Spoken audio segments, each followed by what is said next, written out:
Your 2025 resolution is only your plan and thought. Do you know what God has said or designed for 2025? This is to bring our mind to something that happened in 2020. Those of us who have retentive memory, you will remember that something happened in 2020. 2019, everybody was planning. 2019, December 31st, 2019, everyone was in the church. Everyone was shouting New Year. I'm sure that some of you were victim of writing prayer point and things you wanted to do in 2020. You brought them and submitted before the altar of God.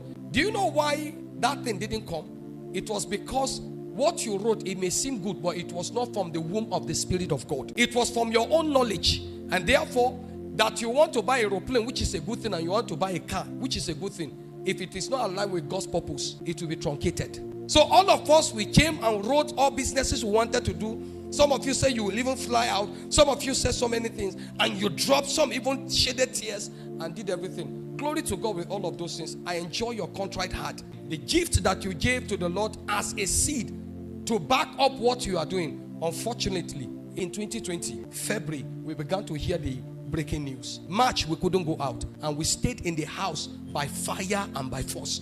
Everything that was written was truncated. The reason is because if you don't seek his face, if you don't seek him before you take any action, things will happen like that. How are you sure that 2025 will not also look like 2020? In case you have written something, I'm admonishing you now. Go home, tear them. Go back to the Lord. Go on your knees. So, tear it. And then go before the Lord and groan. Let him begin to speak to you words that your mouth cannot say. Then you write and run with it. The last time we checked, Moses only wrote what God said he should write. Moses did not write what he wanted to write. Who will say a thing and it comes to pass when the Lord has not said it? Your thought is not his thought. Your ways are not his ways. Man will propose and God will say everything is in the hand of the Lord. If God says move, move. If God says jump, jump.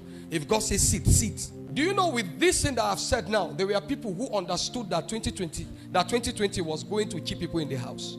I was one of them who the Lord spoke that 2020 will require for us to stay in the house. And when I said it, it was like a drama in the ears of people. Then I realized that I was not the only person God spoke to. There were plenty of people that God spoke to. And so everyone, in fact, some people went and bought food and kept in the house. So when it happened, they were snapping it as an evidence that God spoke to them. Thank God, the only thing I could show as an evidence, because sometimes God will speak to us and then we begin to feel, is this thing going to happen or not? But thank God, the media wrote out and sent it out. So the only thing we did was, this is our own evidence with the date that this thing happened. And we actually posted those things before the January. So that was